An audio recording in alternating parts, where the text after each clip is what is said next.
आया है बंजारा केशव आया है। काशी आया माल अपारा केशव आया है बंजारा केशव आया। गरीब केशव बंजारा भया, बालद भरे विचार, मन इच्छा पूर्ण करे, खुद कबीर केशव अवतार। जगत गुरु तत्वदर्शी संत रामपाल जी महाराज जी के सानिध्य में दिव्य धर्म यज्ञ दिवस के उपलक्ष्य में आदरणीय संत गरीबदास जी महाराज जी की अमर वाणी का 3 दिवसीय अखंड पाठ, विशाल भंडारा व निःशुल्क नाम दीक्षा का आयोजन दिनांक 26, 27, 28 नवंबर 2023 को किया जा रहा है, जिसमें आप सभी परिवार सहित सादर आमंत्रित हैं। इस महासमागम में निःशुल्क नेत्र जांच शिविर, निःशुल्क आँखों के चश्मे और निःशुल्क दंत चिकित्सा परामर्श व जांच शिविर भी लगाया जा रहा है। आयोजन स्थल का पता है सतलोक आश्रम, धनाना धाम, तहसील गुहाना, जिला सोनीपत, हरियाणा। समय सुबह 8 बजे से सायं 5 बजे तक। सतगुरुदेव की जय। सर्वसंगत से प्रार्थना है, सत्संग प्रारंभ हो रहा है। कृपया सत्संग स्थल पर शांतिपूर्वक विराजमान होकर के श्रद्धा से सत्संग सुने। परमेश्वर की प्यारी आत्माओं से पुनर्निवेदन है, सत्संग प्रारंभ हो रहा है। कृपया सत्संग स्थल पर शांतिपूर्वक विराजमान होकर के श्रद्धा से सत्संग सुने। सत साहिब।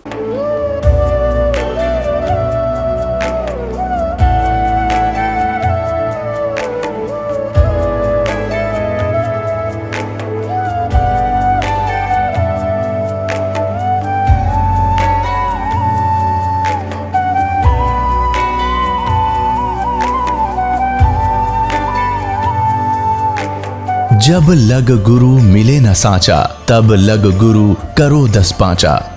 क्या गुरु बदल सकते हैं? क्या गुरु बदलने से पाप लगता है? आध्यात्म के इस मैदान में आखिर सही गुरु कौन है?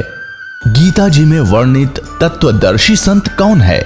इन सभी प्रश्नों के उत्तर जानने के लिए अवश्य सुनिए जगत गुरु तत्वदर्शी संत रामपाल जी महाराज के मंगल प्रवचन। सतगुरुदेव की जय। बंदी छोड़ कबीर परमेश्वर जी की जय। बंदी छोड़ गरीबदास जी महाराज जी की जय। स्वामी रामदेवानंद जी गुरु महाराज जी की जय हो।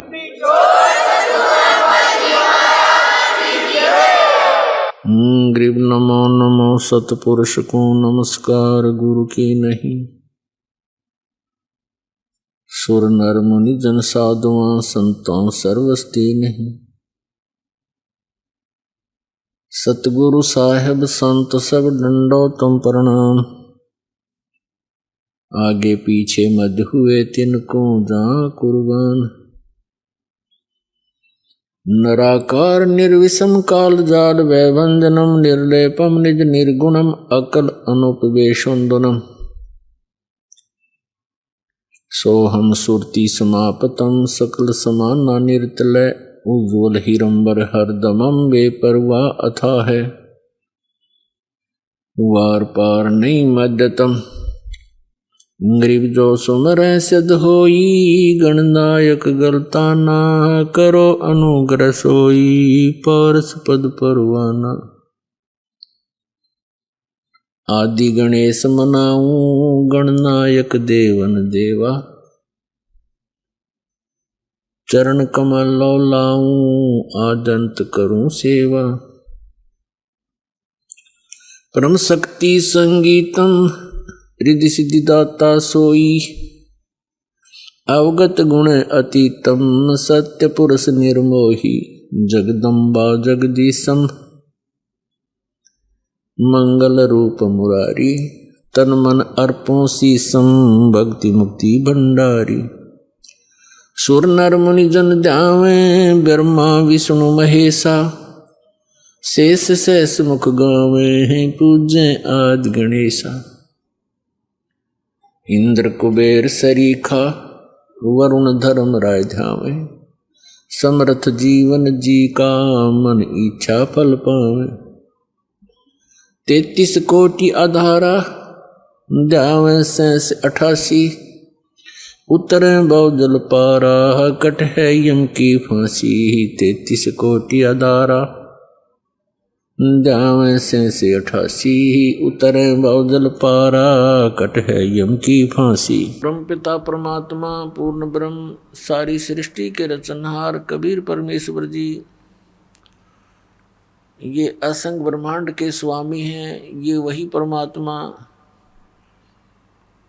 सन 1398 में विक्रमी संवत 1455 ज्येष्ठ सुदी पूर्णमासी के दिन अपने सतलोक से अमरलोक से सचखंड से सहशरीर आए थे। काशी शहर के बाहर बने एक लहर तारा नामक तालाब के अंदर कमल के फूल के ऊपर एक नवजात शिशु का रूप धारण करके ये भगवान विराजमान हुए थे। वहाँ से नीरू नीमा नाम के पति पत्नी थे। वो निसंतान थे। परमात्मा को गॉड गिफ्ट जान के अपने साथ उठा ले गए। जुलाहे के घर परमात्मा बड़े हुए। लीला में शरीर से जब 5 वर्ष के हो गए, बड़े बड़े विद्वानों के छक्के छुड़ान लग गए, क्योंकि परमात्मा का यहाँ आने का उद्देश्य एक ही होता है कि जिस वस्तु को हम भूल गए हैं उसको याद दिलाने आते हैं। जिस साधना से हम विचलित हो चुके होते हैं वो यथार्थ साधना हमें बताने के लिए आते हैं।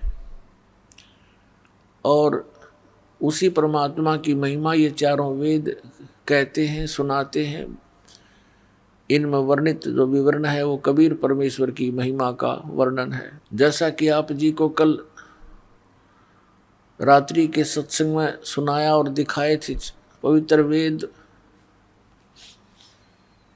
कि ये परमात्मा क्या लीला करता है, वो वेदों में लिखा हुआ है कि वो परमेश्वर ऊपर तीसरे मुक्ति धाम में रहता है, सतलोक में, सचखंड में, और उससे ऊपर के लोकों में ये स्वयं विराजमान है। वहाँ से गति करके प्रस्थान करके आता है, सहशरीर आता है। यहाँ अच्छी आत्माओं को मिलता है, उनको फिर ज्ञान देता है, उपदेश देता है, तत्व ज्ञान समझाता है। वो अच्छी आत्माएं वो दृढ़ भक्त होते हैं, वो परमात्मा के एक आज्ञा का पालन करते हैं, अपना भी जीवन सफल करते हैं, और हमारे जैसे भोली आत्माओं के लिए भी वो एक एफिडेविट बनाकर चले जाते हैं अपनी अमृतवाणी का, जिसके आधार से आज हमें भगवान को पहचानना बहुत आसान हो गया। पुण्यात्माओं, परमात्मा कितने दयालु हैं। आप बालक हो, बालक का स्वभाव होता है, माता पिता कितना प्यार देते हैं, सीने से लगाए फिरते हैं, और बच्चे को कोई जरा सा भी छोटा सा खिलौना लेकर ऐसे ऐसे कर दे, माता पिता को त्याग कर उसकी तरफ दौड़ लेते हैं। और वो जो उसको थोड़ी सी देर के लिए ललचा रहा है, वो उसको आजीवन वो सुख नहीं दे सकता जो माता पिता दे सकते हैं। इसी प्रकार हम अपने परमात्मा को त्याग कर, अपने भगवान को भूलकर इस काल के साथ हम लग गए। तब तो ये हमें अच्छा लगता था, क्योंकि दूर के ढोल सुहाने होते हैं। जब हम इसके संपर्क में आए तो इसने वो जलालत की आज आपके समक्ष है। किसी को गधा बना दिया, किसी को कुत्ता बना दिया, कोई सूर बना दिया, किसी का बेटा मर गया, किसी की बेटी मर गई, और किसी की स्वयं को किसी को कष्ट कोड या मानसिक परेशानी सदा बनी रहती है। अब भी यही स्थिति है, क्योंकि परमात्मा जब आए 600 वर्ष पूर्व हमें याद दिलाने आए, क्योंकि इस काल भगवान ने हमारे को बेसुध कर रखा है, हमारी वो बुद्धि छीन ली, समाप्त कर दी, दबा दी इसने कि परमात्मा कोई और है। वो ज्ञान नाश कर दिया जिसमें पूर्ण परमात्मा की विशेष जानकारी थी, जिसको सूक्ष्म वेद बोलते हैं। और जिस कारण से हम यही भटकते रहते हैं, वो परमात्मा दयालु हमें फिर से याद दिलाने के लिए आते हैं। पुण्यात्माओं, इतना अज्ञान ग्रहण कर लिया हमने, जहाँ भी हम जाते हैं एक जैसी दंत कथा सुनाने वाले ये संत मंडलेश्वर मिलते हैं, ये महंत मिलते हैं, जिनको कख का पता नहीं अध्यात्म मार्ग का, और हम इनको परम संत मान के, महाविद्वान मान करके हम इनकी प्रत्येक बात को बगैर किसी ऑब्जेक्शन के हमने स्वीकार किया। अब पुण्यात्माओं, अब तक तो हम अक्षर ज्ञानहीन थे, हमारे पूर्वज शिक्षित नहीं थे,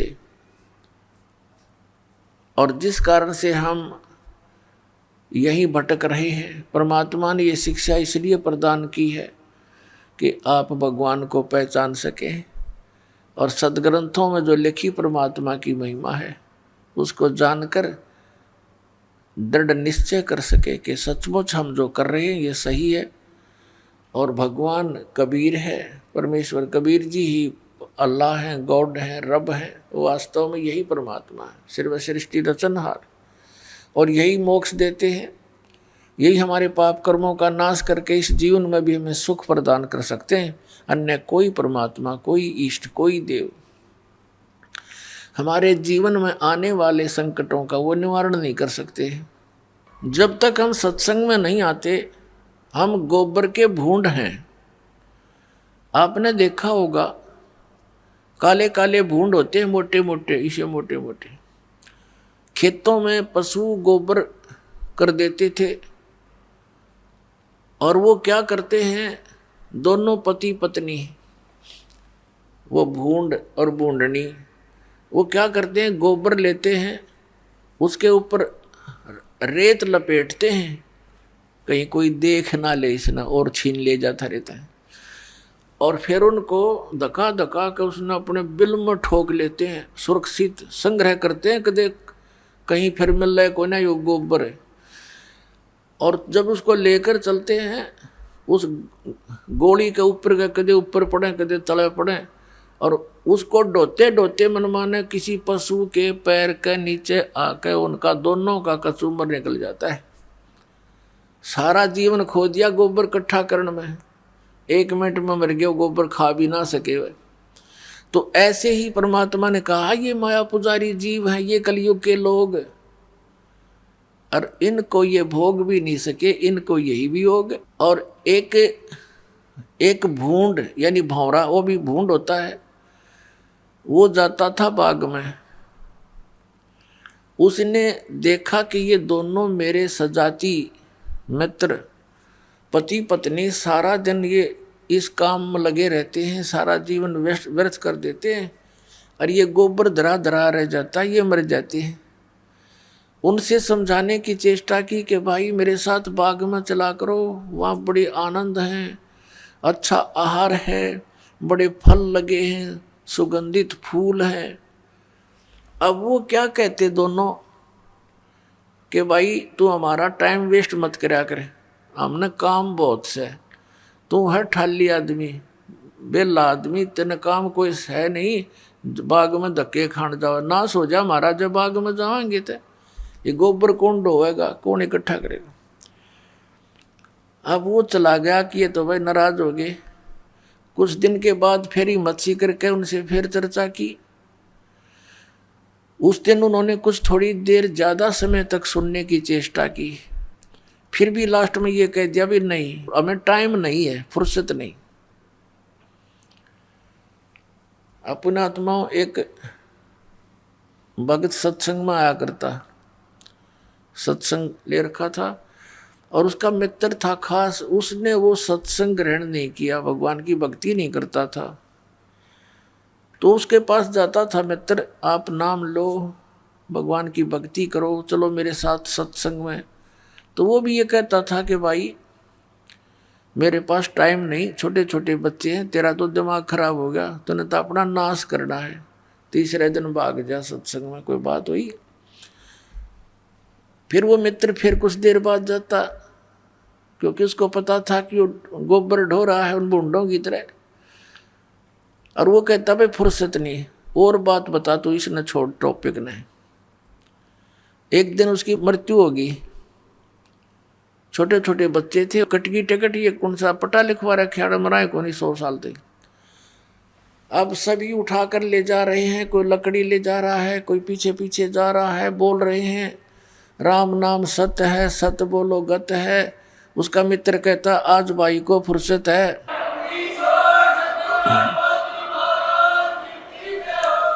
वो कहते हैं राम नाम सत्य है, सत्य बोले गत है। और वो कहता है आज इसको फुर्सत है। अब दूसरे कहते हैं अरे ठीक बोल ले आज तू, इनका तो चोट लग रही है।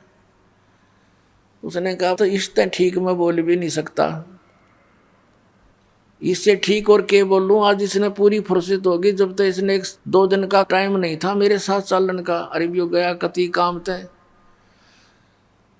तो पुण्यात्माओं, इन बातों को गहराई से सोचना पड़ेगा आपने। ये कोई डूम बाट के गीत नहीं है, महापुरुषों के दिए हुए एग्जाम्पल है, महापुरुषों के बताए हुआ ज्ञान है। हम बालक हैं और उन महापुरुषों की बातों पर हमने कदम से कदम मिला कर आगे चलना पड़ेगा, जब हम सफल हो सकते हैं। हम तो जीव संज्ञा में हैं, हमें क्या पता, हम अपनी सोच से सब लगे हुए।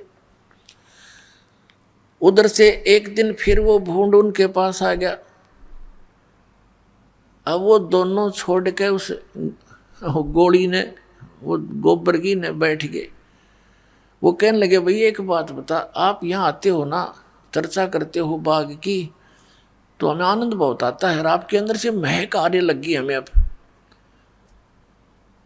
एक दिन उस बूंद ने हिम्मत सी करी कि भाई मेरे दो टाइम तो है थोड़ा, पर एक दिन चलूंगा तेरे साथ। तो उस बौरे ने कहा भी तेरा आके मैं गोबर इकट्ठा करवा दूंगा, तेरी मदद करा दूंगा, जो यू कम रह गया था, तो चल पड़े मेरे साथ। इस बात से वो प्रसन्न हो गया बूंद, अगले भाई काम तो यू करवाई देगा मेरा आके ने, चल मैं चलता हूँ। चल पड़ा। अब जाके देखा वहाँ पर महक फूलों की। अब कभी तो उस फूल पर बैठे, कभी उस फूल पर बैठे, अरे एक फूल पर ऐसा बैठा उठे को नहीं, और रात्रि में फिर शाम के समय वो फूल बंद हो गया, अंदर रुक गया वो। अब भौरे ने पता था उसको कि सुबह पाओगा, यहीं पर बैठा, सुबह फूल खुलेगा। तो वो सुबह गया भौरा, तो क्या देखा उसने कि वो फूल के ऊपर बैठा, वो फूल तोड़ लिया किसी ने, फूल बेचने वाले ने, वो ले लिया किसी पूजा पाठ करनी ने, वो उसने मंदिर में चढ़ा दिया। मंदिर तो फिर पानी में विसर्जन कर देते हैं, जल में पूजा किए हुए फूलों को, वो फिर दरिया में गिर दिया, गंगा में। कानो फूल बहता हुआ जा रहा है, धूप लगने से वो खिल गया। फूल खिला तो भौरे को पता था कि वो कहाँ कहाँ जा सकते हैं। वो उन फूलों को देखता देखता वहाँ पहुँच गया दरिया के ऊपर। वो बूंद बैठा उसका ऊपर। न बोला रहा उठ ले तो, न बोला बस बोला मत जी सा आ रहा है। तो उसने कहा निकला ही तो डूबेगा पानी में। जब वो उठा तो उसने कहा भाई मैंने तो सारा जीवन खो दिया, वो गोबर इकट्ठा कर करके, और सारी सुविधाएं हैं। तो परमात्मा कहते हैं कि इस प्रकार जो परमात्मा से दूर प्राणी है, इस माया के जोड़न में लग रहे हैं संतों को, वो गोबर के बूंद दिखाई देते हैं। ये सत्य मान लेना पुण्यात्मा। हमने इतनी माया चाहिए, कितनी, साईं इतना दीजियो जा मैं कुटुंब समावे, हम भी भूखे ना रहे अतिथि न भूखा जावे। परमात्मा कहते हैं तुम इतना मांगो मेरे से, ज्यादा नहीं। अपने आत्मा अतिथि ना भूखा जावे, और जिसमें कुटुंब समावे। कुटुंब समान का अर्थ है रिक्वायरमेंट ऑफ फैमिली, परिवार की आवश्यकताएं पूरी हो, आया अतिथि भूखा ना जावे। इससे अधिक धन अगर हम मांगते हैं तो फिर हम भक्त नहीं। और पुण्यात्माओं, परमेश्वर कहते हैं कल पे कारण कौन है, कर सेवा निकाम, और मन इच्छा फल दूंगा जो पड़े जनिते काम। एक समय परमात्मा जब यहाँ आए हुए थे काशी शहर में, कबीर भगवान वो इन अज्ञानी ऋषि महर्षि गुरु पीरों काजी मुल्लाओं के साथ चर्चा करते थे, ज्ञान गोष्ठी,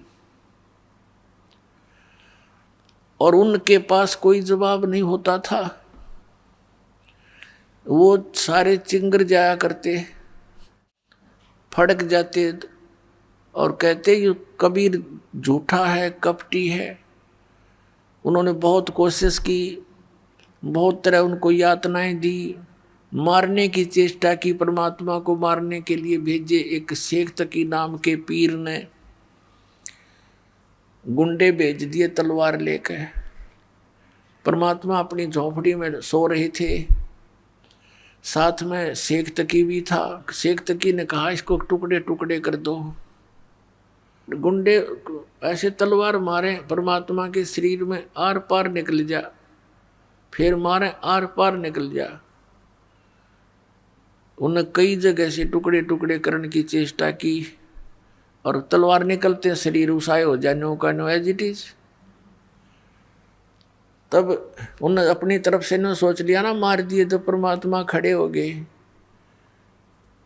नो बोला भाई बैठ जाओ तो दूध पिलाता हूँ, दूध पी कर जाइयो। अब उन्हें सोचा हमने तो मार दिया था, यो आदमी खड़ा हो गया। बुखार चढ़ गया उन गुंडिया के और डांक ठोक दी, भाज लिए। एक हफ्ते पाछे परमात्मा गए उनके पास कि भाई मैं भूत नहीं, मैं परमात्मा हूँ, और वो मूर्ख की बात मत आया करो, कर्म बिगाड़ दिया तुमने। तब उनका बुखार उतरा आशीर्वाद भगवान से। ऐसे बहुत से जुल्म के इन्होंने। एक समय सरसों के तेल में उबलते हुए कढ़ाई में डाल परमात्मा को परीक्षा ली कि इसमें बैठ, जब तू भगवान है तो जीवित रह जाएगा, हम तो न मान लेंगे। शेख तकी पीर कहने लगा।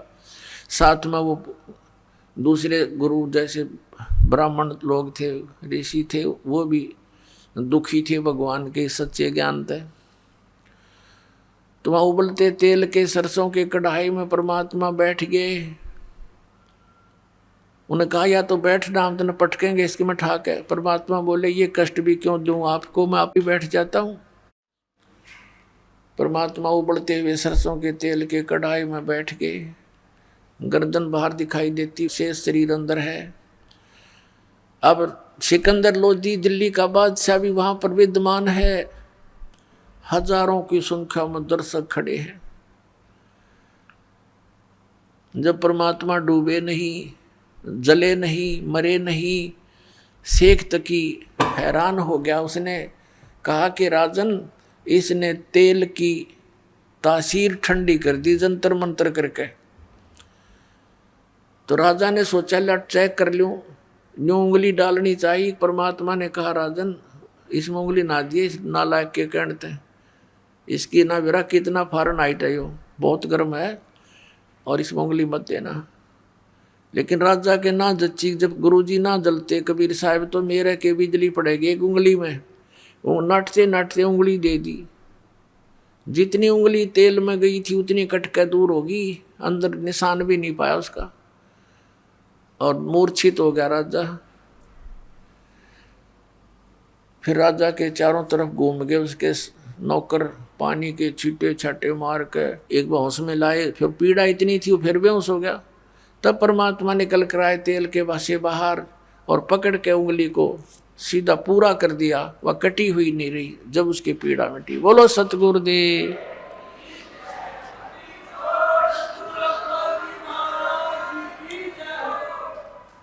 तो उस समय परमात्मा ने खड़ा होकर के सत्संग किया कि बोले बच्चों, ये जितने भी गुरु और पीर हैं ये तुम्हारे शत्रु हैं। तुम्हें डिवाइड करके बैठ गए, हिंदू और मुसलमान बना लिया इन अपने स्वार्थ के लिए, तुम्हारे हित से इनको कोई लेना देना नहीं। तुम मेरे बच्चे हो, तुम एक पिता की संतान हो, हिंदू और मुसलमान अलग अलग नहीं हो। ये तुम्हारे भूल डाल रखी है इन अज्ञानियों ने। तो इस तरह काफ़ी देर सत्संग किया, लोग उस चमत्कार से प्रभावित होकर के कई हजारों ने परमात्मा का उपदेश लिया, दीक्षा ली, शिष्य बने। और भी बहुत सारे ऐसे लीलाएं परमात्मा ने की। अब जैसे इन्होंने क्या किया कि भी ना तो यूँ मारे तो मरता, ना यूँ ज्ञान में हारता, अब इसका क्या करें। वो सारी मजलिस हुई, उनकी मीटिंग करी किसने, हिंदू और मुसलमानों के गुरु और पीरों ने। उन्होंने के स्कीम बनाई कि एक झूठी चिट्ठी डाल दो सभी संतों के डेरों वालों के पास कि भी कबीर भंडारा करेगा और 3 दिन का भंडारा होगा। प्रत्येक भोजन के बाद सबको एक असरफी यानी 10 ग्राम सोना और एक दोहर होती थी, बहुत अच्छा कंबल टाइप समझ लो। उस समय का सबसे उत्तम जो कंबल समझो वो दोहर होती थी। एक दोहर देगा, एक असरफी देगा, जितनी बार भोजन खाओगे, ऐसा लिख दिया। अब वो लालची माया के पुजारी, वो मंडलेश्वर, उनने सारे अपने शिष्य साथ ले लिए, छोटे बड़े रोगी कोडी जो भी थे उनके आश्रम में, और कहा सब लाल कपड़े पहन लो, साधु बन जाओ। और चल पड़े, किस लिए कि ये सभी जितनी बार भोजन खाएंगे उनको दोहर मिलेगी, असरफी मिलेगी। वो मुखिया के पास जमा कराते हैं, फिर वो सारे, वो मुखिया ना अपना ये लालच सोच कर सारा ना खिलाया। तो वहाँ काशी में निश्चित तिथि रखी हुई थी, जो सभी इकट्ठे हो गए। 18 लाख ये नकली संत पंथ सारे आगे। अब सुबह सुबह आदरणीय रविदास साहिब जी, जो अधिकतर परमेश्वर कबीर जी के साथ रहा करते थे, वो अपने घर से आए। उसने देखा भी आज इतने महात्मा कैसे इकट्ठे हो गए हैं। उनसे पूछा कि महापुरुषों कैसे आगमन हुआ आपका। तो वो कहने लगे, अरे तुम काशी वालों कौन सी दुनिया में रहते हो, तुम्हें पता नहीं हम इतनी दूर से आ गए हैं। तुम्हें नहीं पता कि एक कबीर नाम का कोई जुल्हा है और वो भंडारा कर रहा है, 3 दिन का भंडारा है। रविदास जी तो शक पके रह गए कि भगवान ने मेरे आगे जिक्र भी ना कराया। वो जान गया कि इनकी चाल है कोई। रविदास जी ने पूछा भी कोई प्रमाण है तुम्हारे पास। उन सब ने वो झूठे चिट्ठे दिखा दिए, ये देख ले हम वैसे थोड़े आते हैं। रविदास जी चले थे फ्रेश होने के लिए। अब कहा कि फ्रेश हो थे, वो तो सट्टी पिट्टी गुम होगी कि न जुल्म कर दिया। यो नया बखेड़ा और तैयार कर दिया भगवान के लिए। पहुंच गए परमात्मा की झोंपड़ी पर और कहा भगवान अब तो काशी छूटेगी अपनी, अपन काशी त्याग कर जाना पड़ेगा। परमात्मा बोले क्या हो गया ऐसा। रविदास जी ने बताया कि गिनती नहीं इतने व्यक्ति आए हुए हैं, साधु संत, और सबके हाथ में चिट्ठी है कि कबीर भंडारा करेगा, 3 दिन का भंडारा होगा, मोहर असरफी प्रत्येक भोजन के बाद देगा। और ये माया के पुजारी सारे इकट्ठे हो गए। भगवान सारी काशी के अंदर वो साधु दिखाई देते हैं। परमात्मा कबीर परमेश्वर जी कहते हैं सोचल सीधर मैं करूं। कहने लगे रविदास जी आ जाओ, बैठ जाओ, अंदर बैठ जाओ मेरे पास। अंदर से कुंडी ला ले, आज सांकल नहीं खोलेंगे। और भाई ऐसा करूँगा, रात्रि में अपने बच्चों को, अपने माता पिता को लेकर मैं चला जाऊँगा बाहर। ये नहीं जीने देंगे रविदास मेरे को। अपने आत्माओं कबीर परमेश्वर के अपने बच्चे नहीं थे, ना उनकी कोई शादी विवाह हुआ था। 2 बच्चे इस शेख तकी की फड़क निकालने के लिए और इस उद्देश्य से कि ये शायद मान ही जावे, इसलिए एक लड़का और एक लड़की 12-13 वर्ष के ये मुर्दे जीवित किए थे। ये कथा सुनाएंगे क्योंकि आज प्रसंग वो भी चला है, पहले ये पूरा कर लेते हैं। और माता पिता उनके नहीं थे क्योंकि वो नीरू नीमा उनको कमल के फूल से उठा कर लाए थे। रविदास जी बैठ गए, परमात्मा भी बैठ के माला लेके कोने में, अकबर भगवान ने याद करे रविदास जी परमात्मा आपत्ति टाला करता है, पुणात्मा हमारे लिए उदाहरण है कि जब ऐसी कोई समस्या हो तो भगवान ने याद कराया करो। रिश्तेदार कुछ नहीं कर पाओगे उस समय आपकी, ना कोई और मदद कर पाओगा। कबीर परमात्मा बैठ के माला लेकर और उधर से पहुंच गए सतलोक में। एक रूप में बैठे रविदास जी के पास ऐजे जुलाहा कबीर, दानक कबीर, और वो परमात्मा कबीर अन्य रूप बनाकर सतलोक में पहुंचे। यहाँ से जाने से पहले ही वहाँ टेलीफोन कर दिया भगवान ने, कैसे ऐसे तैयार करो, भोजन तैयार करो इतने व्यक्तियों का।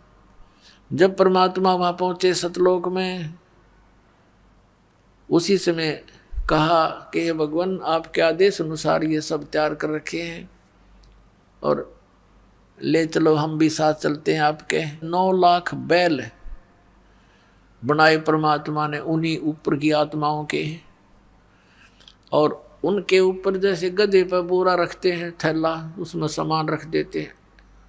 पहले क्या होता था, ये बिजनेसमैन ट्रांसपोर्ट जो करते थे माल को, वो बैलों के ऊपर गधों जैसे बोरे रखा करते थे।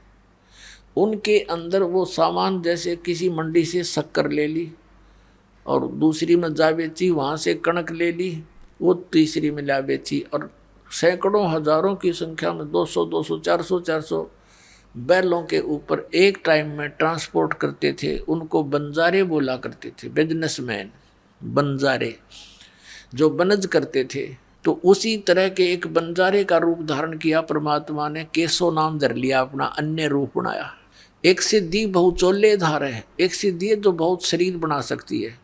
परमात्मा में तो ये असंख्य सिद्धियां हैं, इन्हीं से प्राप्त भक्ति स्टोर करके, परमात्मा की भक्ति स्टोर करके आम साधु संत भी ऐसी लीला कर दिया करते थे। तो वहाँ से 9 लाख बैलों के ऊपर 18 लाख व्यक्ति वहाँ पर इकट्ठे हो गए थे काशी में। 9 लाख बैलों के ऊपर बना बनाया भोजन सतलोक का, पूरी कचौरी, लड्डू जलेबी बर्फी खुरमे, दही बड़े, खीर खांड, देसी घी, और सब लाद कर चल पड़े। काशी से थोड़ी सी दूरी पर वहाँ आकर नीचे उतर गए। साथ में कुछ बंजारे यानी उनके सेवक भी साथ थे। आदरणीय गरीबदास साहिब जी को परमात्मा मिले थे सन 1727 में। उनको सचखंड लेकर गए थे परमेश्वर, जैसे एक जिंदा महात्मा के रूप में आकर के, जैसे आदरणीय गरीबदास साहिब जी को लेकर गए, ऐसे ही आदरणीय नानक साहिब जी को लेकर गए थे। बेई नदी से सचखंड लेकर गए थे, फिर वापस छोड़ा था। ऐसे गरीबदास जी को ऊपर ले जाकर वापस छोड़ा था और उनकी दिव्य दृष्टि खुल गई थी। परमात्मा ने उनके अंदर ज्ञान फीड कर दिया था, दिव्य दृष्टि खोल दी थी। उसी आधार से गरीबदास साहिब जी ने परमात्मा की लीलाओं का आंखों देखा वर्णन किया। जैसे तुलसीदास जी हुए हैं जिन्होंने रामायण लिखी है, घट रामायण नहीं, वो तुलसीदास दूसरा था, वो राधा स्वामी वाला ग्रुप का है वो। तो एक तुलसीदास जी हुए हैं जिन्होंने ये रामायण लिखी थी। पहले रामायण संस्कृत में थी, उन्होंने फिर अपनी दिव्य दृष्टि से, उसकी भी दिव्य दृष्टि खुल गई थी, तो उसने ये श्री रामचंद्र जी की लीला लाखों वर्ष के बाद ज्यों की त्यों चित्रार्थ कर दी थी।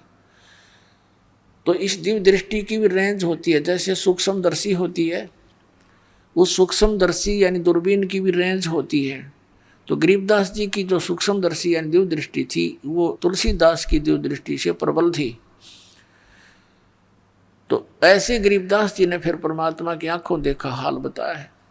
तो वहाँ से जब क्या बताया गरीबदास जी ने, उनकी वाणी में लिखा है कि वो नीचे आकर बैल उतरे ना, तो उनके सिर पर सींग थे और नीचे जमीन से भी उनके कदम लगभग 6 इंच ऊपर चल रहे थे, 6 इंच ऊपर टिक रहे थे, जमीन पर नहीं टिक रहे थे और चल वैसे ही रहे थे जैसे आम बैल चलते हैं।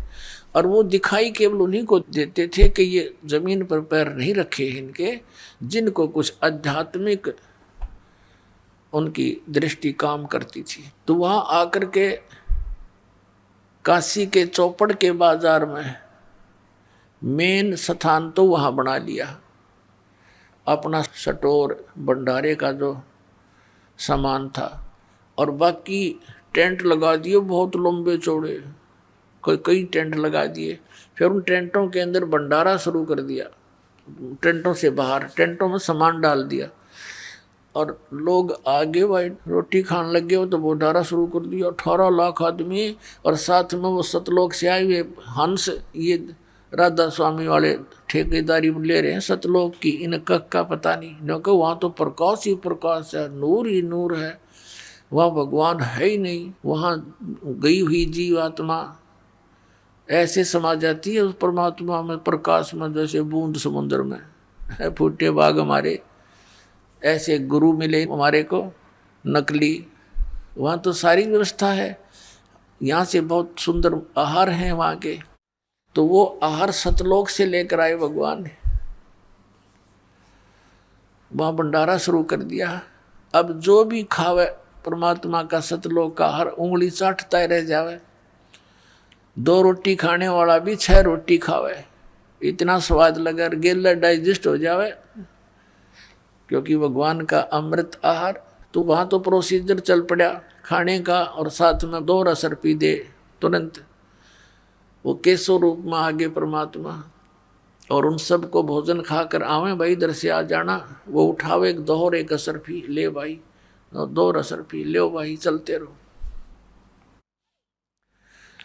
अब उस शेख तकी जो सिकंदर लोधी का धार्मिक गुरु था, उसकी भी इस षड्यंत्र में मुख्य राय थी। तो उसने ये सोचा कि कबीर तब भाग्या होगा काशी छोड़ के, और राजा से कहते हैं, राजा के पास भी एक पत्र भिजवा दिया कि आप भी आइएगा, हम भंडारा कर रहे हैं। तो शेख तकी ने कहा जी देखो आपके गुरु का पत्र आया है, टोंट कसी उसने, आप चलोगे? राजा बोला सिकंदर लोधी के अवश्य चलूंगा मैं। कब का भंडारा है? कैसे भंडारा? इस दिन का। अच्छा चलेंगे। वो चल पड़े दिल्ली से काशी के लिए, 2-3 दिन लगने थे, उन्होंने पहले प्रस्थान कर दिया। तो पहुंच गए उस दिन, निश्चित दिन सुबह सुबह। वहां जाकर देखा कि भंडारा चल रहा है। अब शेख तकी की तो मरगी माँ, उसने इतना सोचा था कबीर भाग गया होगा, वह लोग गाली दे रहे होंगे खड़े खड़े से भी, जितने साधु संत आवेंगे। अब उसने सोचा क्यों तो भाई कमाल हो गया, वो तो कलेजा पकड़ के बैठ गया। आज्ञा के बनी भाई, उनसे पूछता कौन दे रहा भंडारा, ये कौन दे रहा भंडारा? तो बताया गया कि केशव नाम का बंजारा है और स्टैंड में विराजमान है, वो ये भंडारा कर रहा है। सिकंदर लोधी और शेख तकी वहां गए। राजा ने पूछा भाई आप कौन हो, आप क्या लगते हो कबीर भगवान के? केशव रूप में विराजमान परमात्मा केशव बंजारे के रूप में कहता है कि मैं उसका पगड़ी बदल मित्र हूँ, यार हूँ, वो मेरा फ्रेंड है, मैं बंजारा हूँ। मेरे पास एक पत्र गया था उनका कि ऐसे ऐसे एक छोटा सा भंडारा करना है, कुछ सामान लेते आइएगा। अब शेख तकी नौकर, इसने छोटा भंडारा मान रही है तो भाई।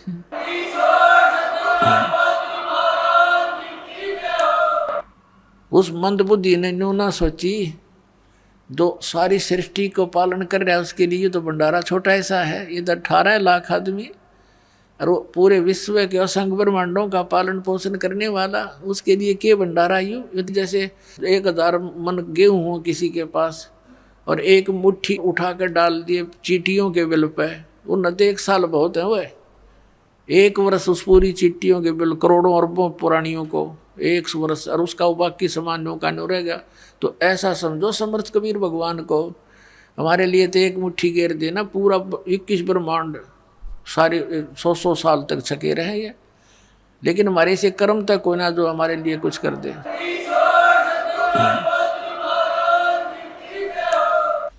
अब सिकंदर लोधी ने पूछा कि वो कबीर साहब क्यों नहीं आए। केसो कहता उनका दास जो बैठा है, मौज उनकी, आएंगे जब आ जाएंगे, वो तो मर्जी के मालिक हैं। अब सिकंदर लोधी कहते उत्सुकता और घनी बढ़ गई कि दर्शन करो इसे महापुरुष के, जिसके लिए केसो कैसे बन जा रहे जिसके, लेकिन बुद्धि भ्रष्ट होगी उससे एक तकी की। और तो मुँह चढ़ा के क्लोजा बैठा कि तो दूर अपने मुसलमानों के घर पर वहाँ पूजा करवाओ बैठ के। सिकंदर लोधी हाथी पर विराजमान था, पहुंच गया परमात्मा की झोंपड़ी पर, जाके दरवाजा खटखटाया। अब रविदास जी कहने लगे महाराज ये तो आ गए यहाँ पर। परमात्मा बोले दरवाजा ना खोलिए, बोलिए मत, बस देखी जागी। दरवाजा तोड़ कर वैसे कहा जी हम तो निकले नहीं बाहर। फिर दरवाजा खटखटाया और आवाज लगाई कि हे परवरदिगार दरवाजा खोलना। मैं सिकंदर लोधी बोल रहा हूं। अब कबीर साहब कहने लगे राजन मैं दरवाजा नहीं खोलूंगा, मेरे साथ तो इन्होंने जुल्म गुजार दिए राजन। पहले तो ये मुझे मारने की चेष्टा कर रहे थे, अब इन्होंने आज ऐसा जुल्म कर दिया मेरे साथ। मेरे पास तो 2 रोटी का शाम का भोजन मुश्किल से है, अपने परिवार के लिए कपड़ा बुनता हूँ, गुजारा मुश्किल से चल रहा है, और इन्होंने झूठी चिट्ठी डाल दी राजन। बाहर बताते हैं लाखों लोग इकट्ठे हो गए हैं। हे भगवान मैं तो दरवाज़ा खोलूँ नहीं, रात को भाग जाऊंगा अपने बच्चों को लेकर के, परिवार को लेकर के। अब सिकंदर लोधी आंखों में आंसू भर के और कहता परवरदिगार एक बार दर्शन दो अपने दास को, आप मुझे नहीं बहका सकते, मैं आपको जान चुका हूँ परवरदिगार, अपने दास को दर्शनार्थ दरवाज़ा खोल दो। तब परमात्मा ने कहा भाई रविदास खोल दे।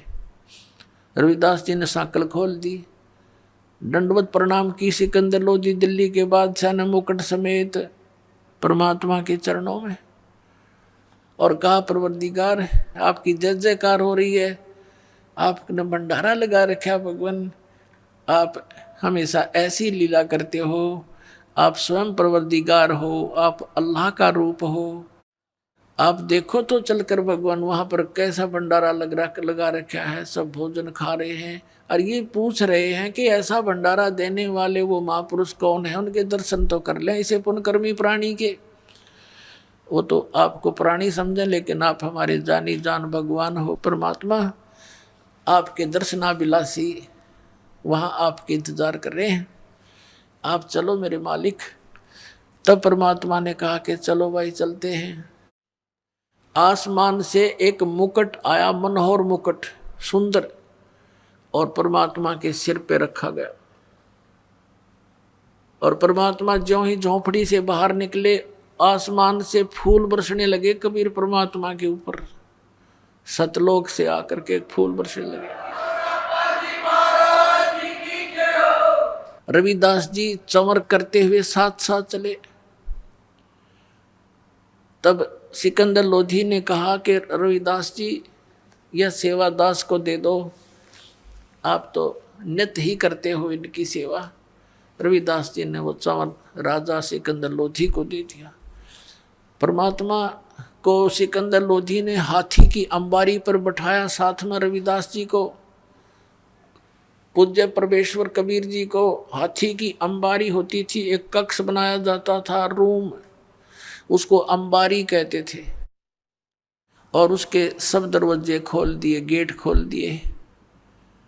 राजा बैठ गया, रविदास बैठ गए, और परमेश्वर कबीर साहब बैठ गए। राजा चंवर कर रहा है, पीलवान हाथी लेकर चल पड़ा वापस भंडारे की ओर।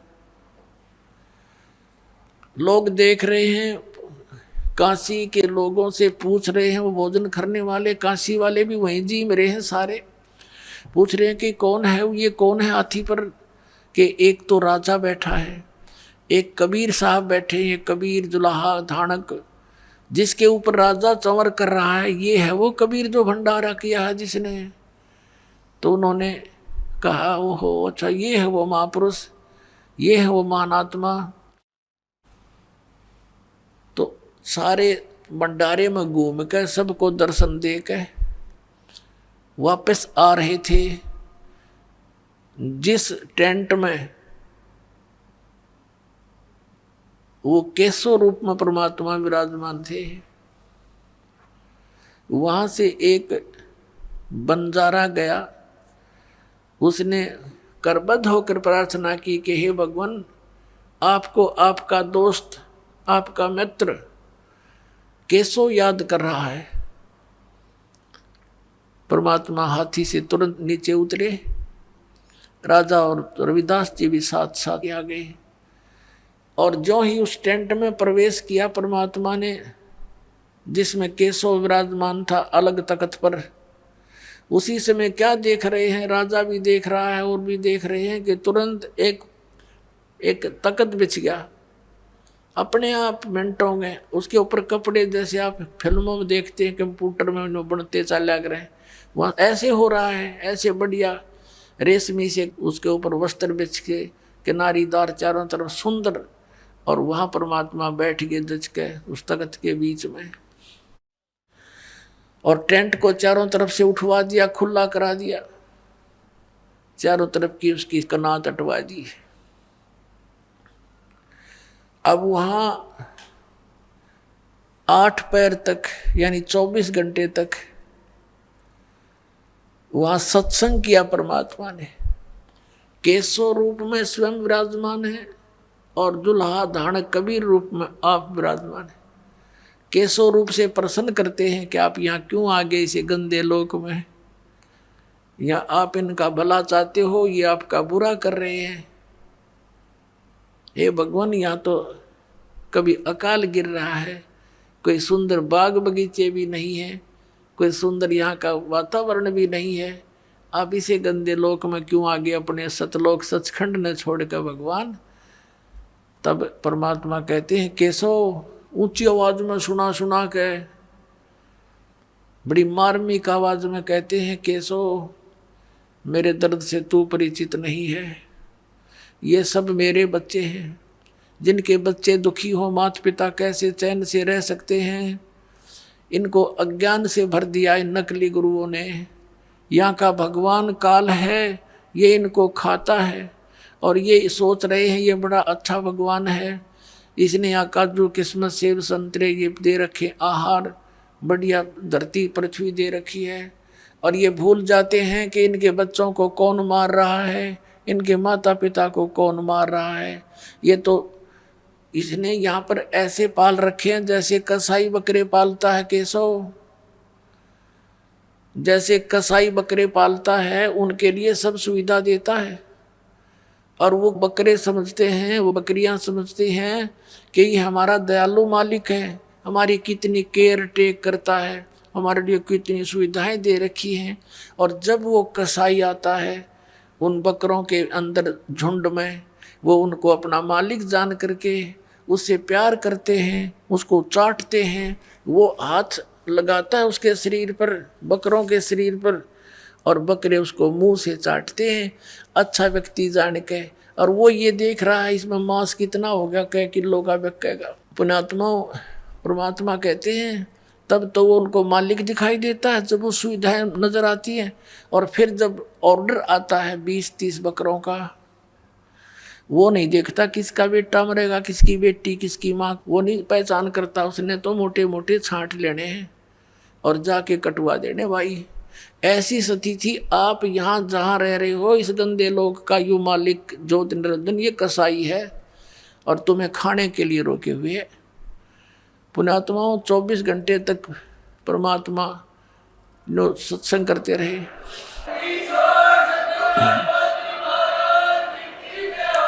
अब बैठ के चारों तरफ लाखों व्यक्ति वो इकट्ठे तो करे थे उन ढेडों ने, दुष्टों ने, परमात्मा को नीचा दिखाने के लिए।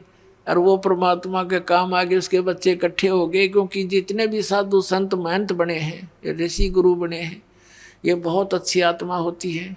परमात्मा की तरफ में घर भी त्याग देते हैं, लोक लाज भी छोड़ देते हैं, फिर ये काल के दूतों के फंस जाते हैं, इनका जीवन नष्ट कर देते हैं, अज्ञान से भर देते हैं। तो अच्छी आत्माएं थी, भगवान के लिए भटक रहे थे। उन्होंने सुना मालिक का सत्संग 8 पैर तक है, होए होए गद गद हो गए सारे, चारों तरफ बैठ कर नाम लिया कई लाखों ने।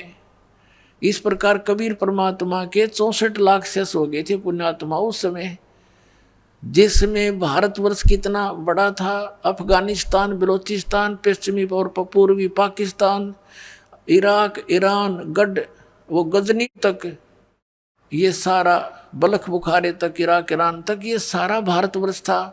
और उस समय भारतवर्ष की आबादी 600 वर्ष पहले मुश्किल से 4 करोड़ होगी। और उस 4 करोड़ आबादी में तो 64 लाख शेष हो जाना बालका का खेल नहीं है। ना कोई मीडिया था, ना कुछ और था, वो समर्थ की समर्थता का प्रमाण था। तो उस समय उनकी आपस में परमात्मा के स्वरूप में विराजमान, दूसरी तरफ से कबीर साहब रूप में विराजमान, धानक दुल्हा रूप में, उनकी कैसी वार्ता हुई ये आपको सुनाते हैं। पुण्यात्माओं, आपका सौभाग्य, आपको ये अमर कथा सुनने को मिल रही है, ये सत्कर मान लेना। अभी तक तो हमने दंत कथा सुन रखी थी, अब देखना कैसा आनंद आएगा परमात्मा की चर्चा सुनने और करने से। सिमटे भेख इकट्ठे हुए काजी पंडित माही, गरीबदास चिट्ठा फिरा जम्बू दीप सब ठाही। ये जम्बू दीप भारतवर्ष को कहते हैं, जम्बू दीप। एक नकली बैठा जम्मू में कबीरपंथी, उसके चेले लोग कहे बोला यू जम्मू में उतर रहा भगवान। परमात्मा ने कहा था मैं जम्मू दीप में आऊँगा, परमात्मा ने कहा था मैं भारतवर्ष में आऊँगा। वो जम्मू दीप नहीं है। सिमटे भेक इकट्ठा हुआ काजी पंडित माही, गरीबदास चिट्ठा फिरा जम्बू दीप सब ठाई। मसलत करी मिलाप से जीवन जन्म कछु नाही, गरीबदास मेला सही बेक सिमटे ताही।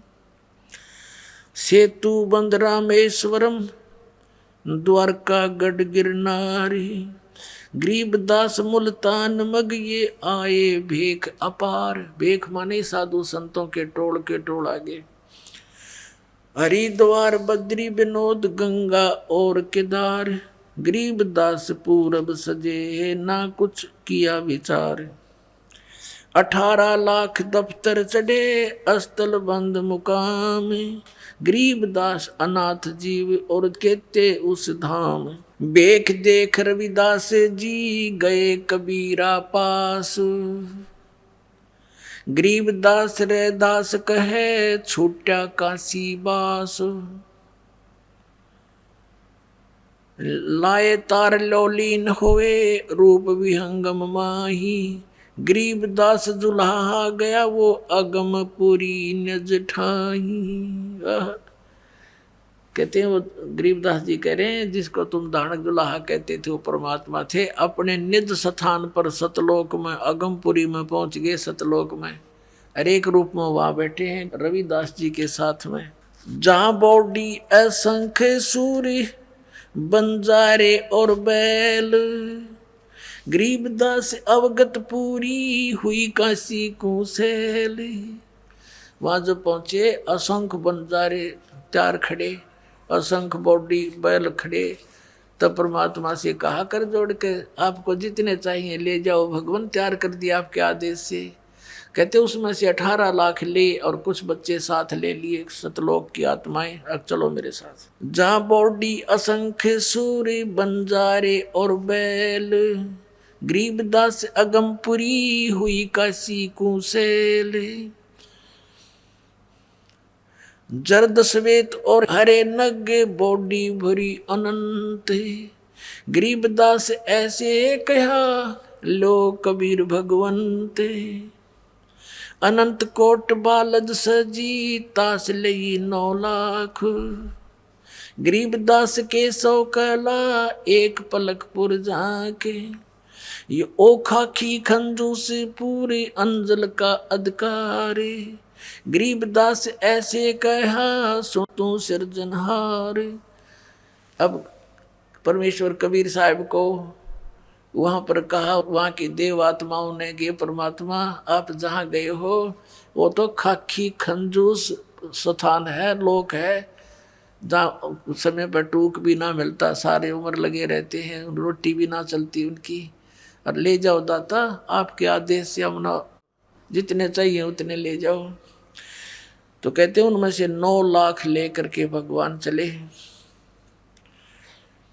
ओ खाकी खंजू से पूरे अंजल का अधिकार। गरीबदास ऐसे कहा सुन तू सिरजनहार। सतलोक के हंस आत्माओं ने कहा हे सर्जनहार, हे परमात्मा, वो तो कति वहां से दिखाई देता है, ये लोक न्यों का निवड़ कीड़े मकोड़े दिखाई देते, हम इतना गंदा जीवन जी रहे हैं उस लोक को देखते हुए। कहते हैं अंत कोट बालद सजी तास लई 9 लाख। उनमें से 9 लाख लेकर चल पड़े। गरीबदास के 100 कला एक पलक पुर झांके। कि वहाँ 16 शंख कोश, एक कोश में 3 किलोमीटर 48 शंख नील पद्म शंख कोश है सतलोक। और वहाँ से इतनी शीघ्र आगे जैसे एक पलक जपया करे। ओए होए। और यही वेद बताते हैं कि वो परमात्मा अपने लोक से इतनी गति से तीव्रगामी होकर आता है, तेज चलने वाले पदार्थ की तरह बिजली जैसी गति से यहाँ आ जाता है। और वो लीला खुद भगवान कबीर साहब ने की है। एक पलक पुर झांक जहाँ कल्प ऐसी करी चौपड़ के बाजार। गरीबदास तंबू तने वहाँ पचरंग झंडे सारे। खुला भंडारा गैब का बिन चिट्ठी बिन नामे। गरीबदास मुक्ता तूले धन के 100 बलि जाऊं मैं। कहते हैं खुला भंडारा गैब का माने उस गुप्त शक्ति का। और बिन चिट्ठी बिन नाम है, किसी का नो भी नाम नहीं कबीर साहब कर रहे हैं, लिखा हुआ कि उसकी तरफ से भंडारा, कॉमन भंडारा। फिर जिन्ने जनवा तुल है बूरा घरत और दाल। गरीबदास आटे अटक ये लेवे मुक्ता माल। कस्तूरी पान मिठाइयाँ लड्डू जलेबी चंगेर। गरीबदास नुक्ती ने रखे जैसे भंडारी कुबेर। बिना पकाया पक रहा उतरे अरस खमीरी। गरीबदास मेला शुरू हुआ जय जय होत कबीर।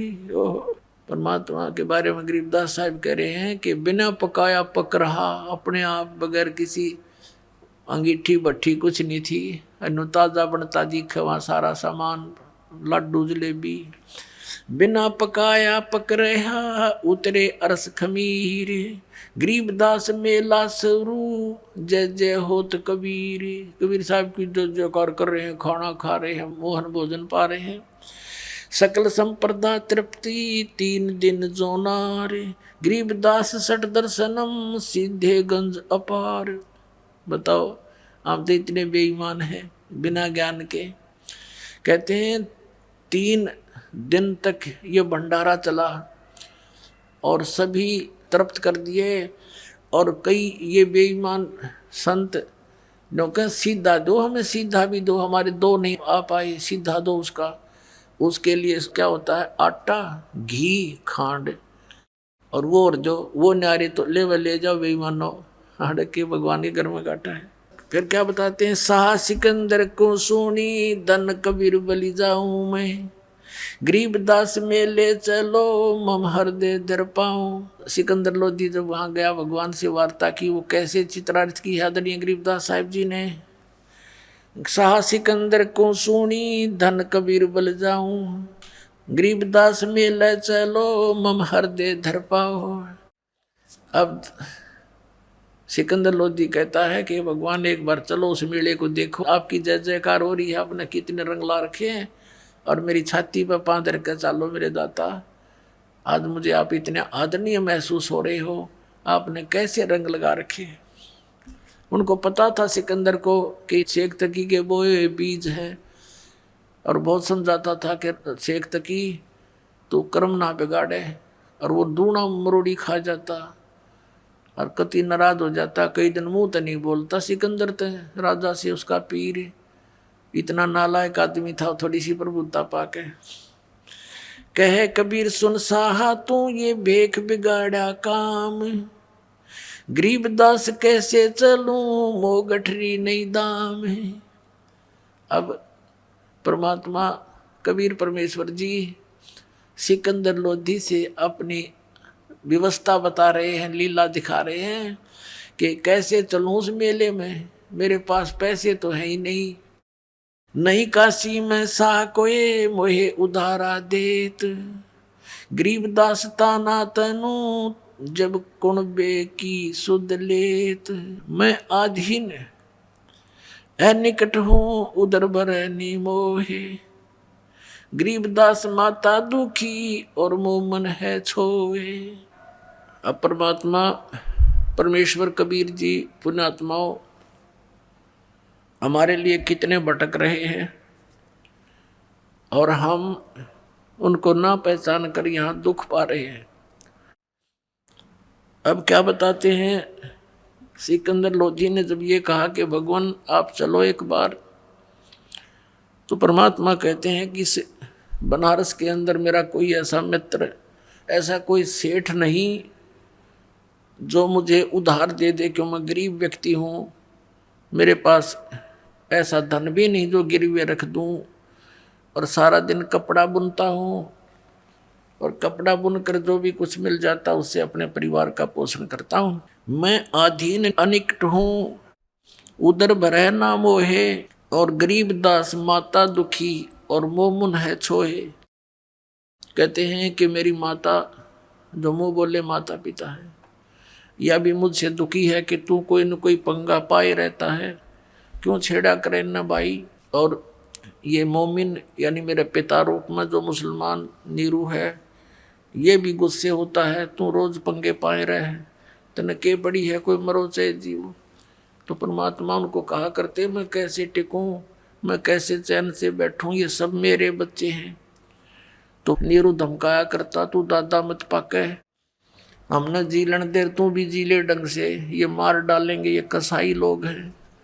लेकिन वो दाता कैसे समझावे उनको, नहीं काशी में सा कोहे मोहे उधारा दे, तो गरीबदास ताना तनु ताना बुनो तब कुणबे की सुध लेत।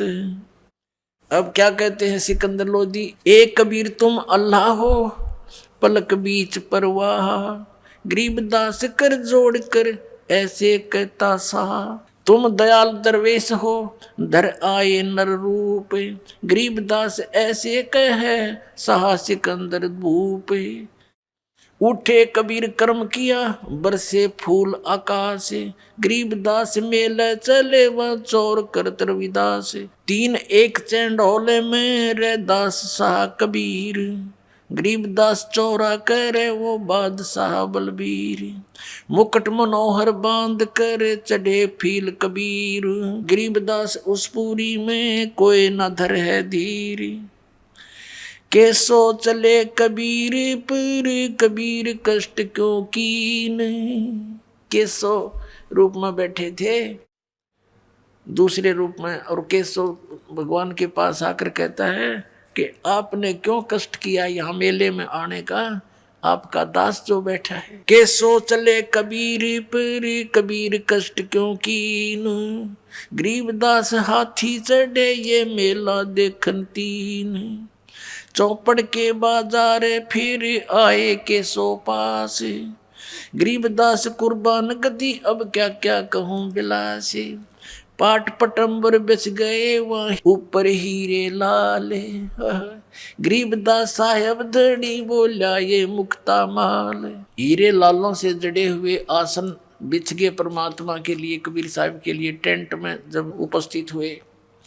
केसो और कबीर का तंबू माहे मिलाप, तंबू माने टेंट।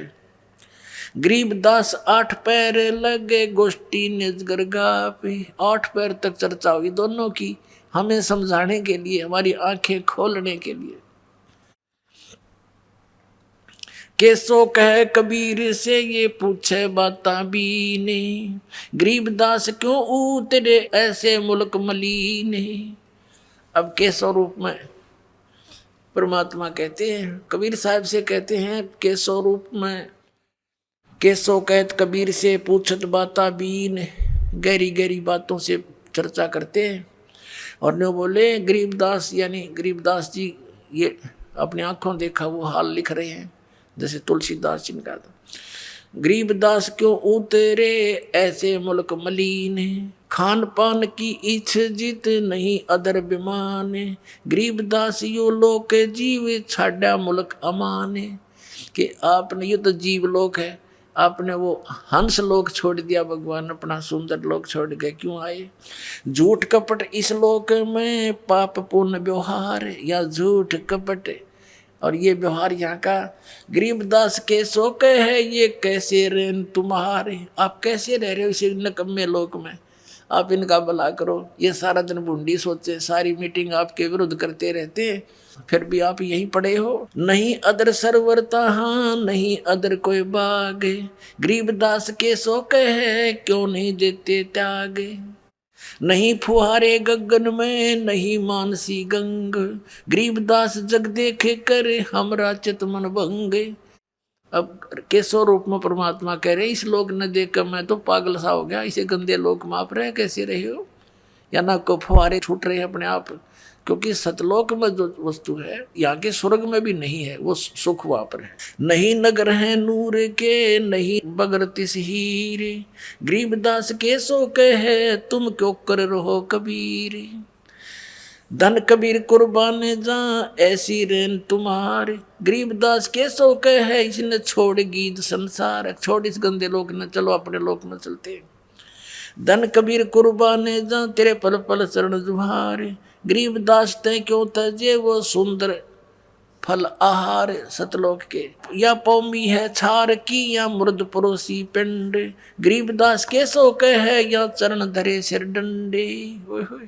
कहते या पृथ्वी ऐसी बना रखी इसमें सूक्ष्म जीव चींटी मकोड़े कीड़े, इसके ऊपर पैर रखते भी पाप लगे, आप यहाँ कैसे रह रही हो। नरक भरे तिस उदर में ये रुद्र बरी सब दे, गरीबदास के सो कहे या मुनसो मुख खे। राम नाम कैसे फूरे ये नरक नगीन शरीर, गरीबदास के सो कहे विलंबे कहाँ कबीर। परमात्मा दूसरे रूप में बता रहे हैं कि केसो ये कह रहा है कि इनके शरीर में तो ब्लड बह रहा है, खून चल रहा है, अंदर विष्टा थूक कफ पेशाब और ये सब कुछ अंदर भरा पड़ा है। कभी बीपी आई, कभी लो, कोई टेंशन, कभी लेने की चिंता, कभी देने की। इनसे भक्ति आप कराओगे कैसे, इनमें कैसे राम नाम जपेंगे। ये बेचारे ये तो बुरा हाल कर रखे इनका। तो पुण्यात्मा या भक्ति भी भगवान कराओगा आप, तो ये सत्कर मान लेना।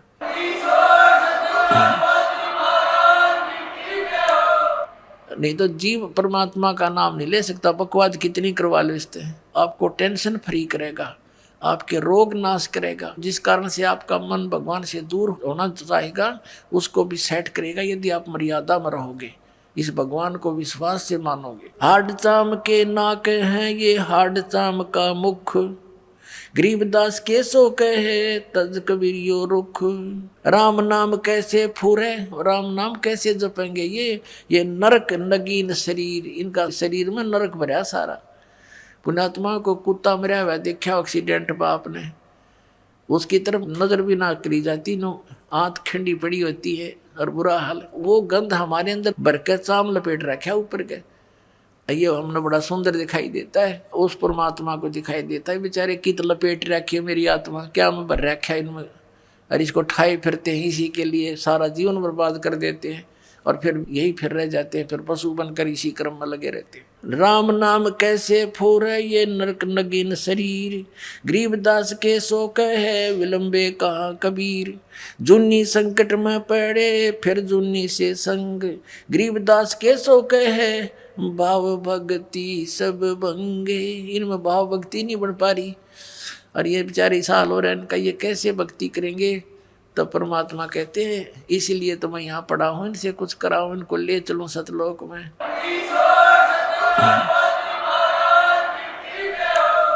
100 योजन पर लगत है या दुनिया की गंदे, गरीबदास के सो कहे ये हार्ड चाम का फंद। यहाँ से 100 योजन, 1 योजन होता है 4 कोस का, 1 कोस होती है लगभग 3 किलोमीटर की।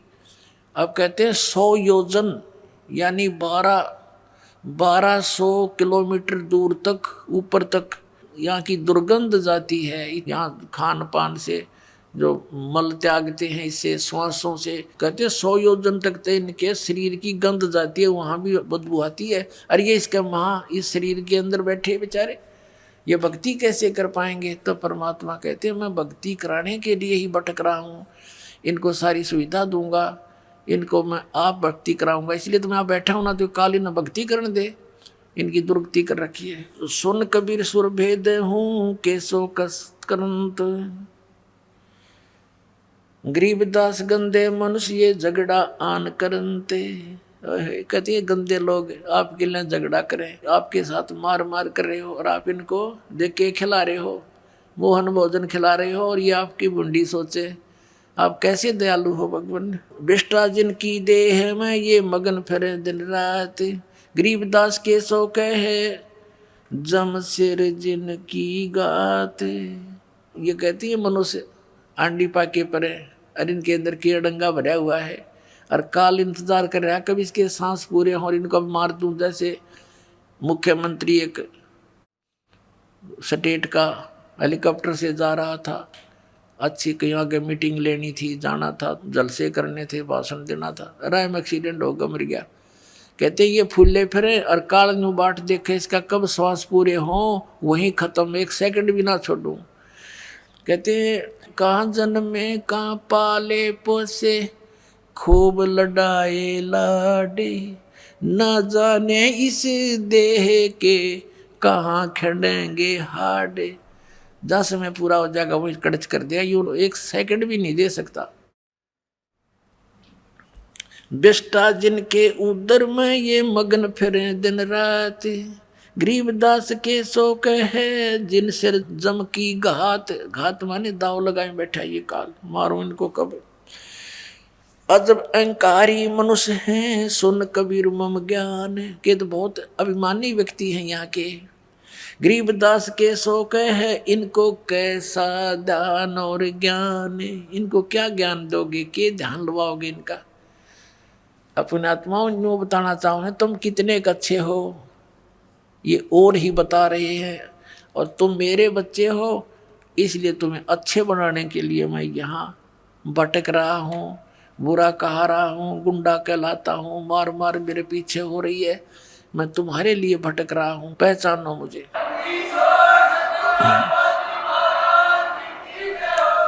अजब अहंकारी मनुष्य हैं सुन कबीर मम ज्ञान, गरीबदास के सो कहे इन कैसा ज्ञान और ध्यान।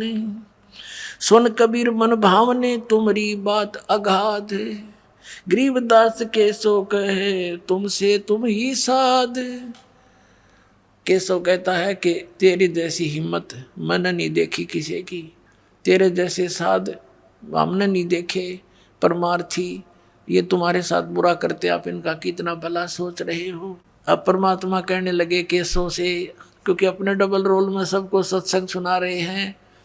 सुन केशव अब बंद ना कह कबीर संदेश, गरीबदास सर्वलोक में है हमारा प्रवेश। कि सब लोगों में मेरा प्रवेश है, सबका मैं धारण पोषण करता हूँ। और पुण्यात्माओं, यही हमारे सदग्रंथ बताते हैं। श्रीमद् भगवद गीता अध्याय नंबर 15 के 1 से 4 और 16-17 श्लोक में कहा है कि ऊपर को जड़, नीचे को तीनों गुण रूपी शाखा वाला है, संसार रूपी वृक्ष है। और जो संत इसके बारे में सारे पार्ट्स बताता है, इसके तना कौन भगवान है, डार कौन भगवान है, शाखा कौन, पत्ते कौन, वो तत्वदर्शी संत है। तो परमात्मा स्वयं ही तत्वदर्शी संत की भूमिका करने आते हैं, सही ज्ञान बताते हैं।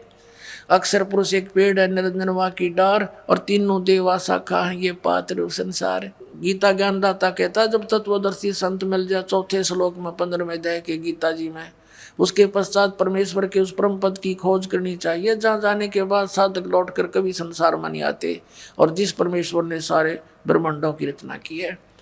ऊपर को जड़ वाला, नीचे को तीनों गुण रूपी शाखा वाला। जड़ कौन है? ये परम अक्षर पुरुष है, पूर्ण परमात्मा कबीर साहब है, संसार रूपी वृक्ष की जड़, यानी जड़ से सबको आहार मिलता है।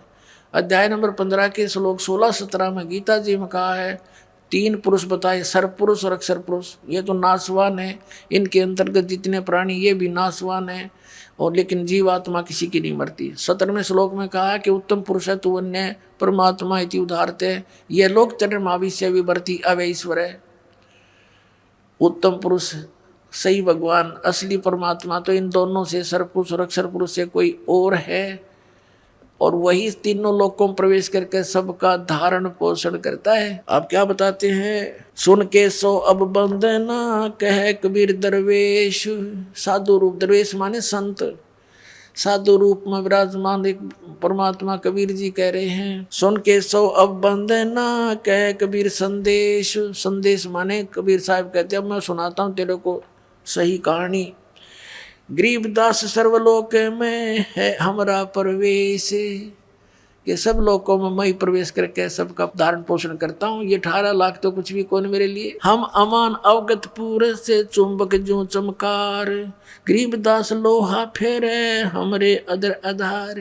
कितनी गूढ़ बातें कह रहे हैं कबीर परमात्मा, कि मैं चुंबक हूँ और ये कण है लोहे के, इनको चपका लूंगा अपने, इनके मैल तार के, क्योंकि इनके बीच में जंग आ गया, और तब जंग है इस कारण से मेरी कैच में नहीं आते, इनके जंग तारूंगा, सत्संग सुना सुना के ज्ञान में इनका पाप नाश करूंगा, फिर ये मेरे चिपक जाएंगे अपने आप आके, न सतलोक लेकर भाग जाऊंगा। अब क्या बताते हैं कि जैसे प्रश्न किया केशव ने, इसे व्यक्तियों में आप कैसे भक्ति प्रवेश करोगे, ये इतने नालायक, इनमें गंध भरा, आपके मार मार करने लग रहे आपके पीछे।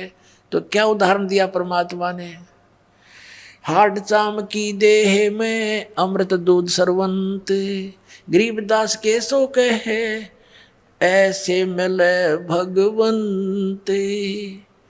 जैसे एक भैंस या गाय के शरीर में हाड चाम मांस भरा पड़ा है, और उसमें कहते हैं उसमें फिर दूध भी उसी में होता है। ऐसे ही ये कितना इनका शरीर खराब है, जैसा भी तो अंडरस्टूड है, हार्ड चाम्स का बना हुआ पुतला।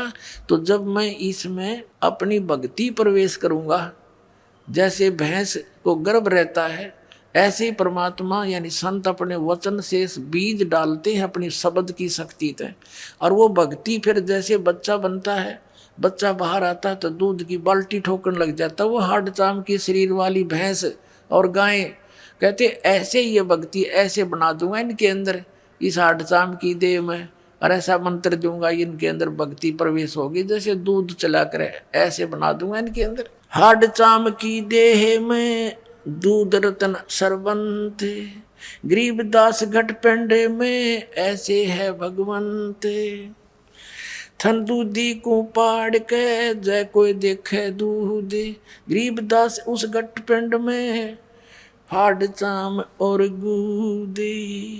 कहते थन दूधी ने चीर के, यदि माँ के सतन को, दूध को, गाय के सतन को या चीर के देखे, कब? जब तक उसको बच्चा उत्पन्न नहीं हुआ है, उससे पहले अगर उस पूरे शरीर का ऑपरेशन करके देख ले, भैंस का या गाय का दूध नहीं पावे, और फिर उसी हार्ड चाम, उसमें हार्ड चाम मिलेगा, और फिर उसी के अंदर फिर दूध की बाल्टी भरने लग जाती है। तो ऐसा प्रोसीजर है एक, तो वो अपनाएंगे ये भक्त बच्चे, नाम लेंगे, इनके अंदर भक्ति ऐसे पले फूलेगी। फिर परमात्मा कहते हैं जैसे माता गर्भ को रख है यतन बना, और ठेस लगे तो छन्न हो तुम्हारी, ऐसे भक्ति जा। अब नाम ले लिया, मर्यादा रखी नहीं तो खराब होगी भक्ति आपकी।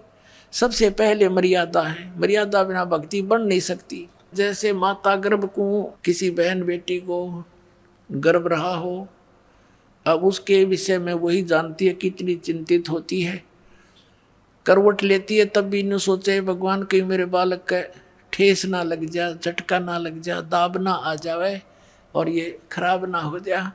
चलते फिरते भी ऊंचे नीचे पैर रखते समय भी डरती है कहीं बच्चा ना गिर जा।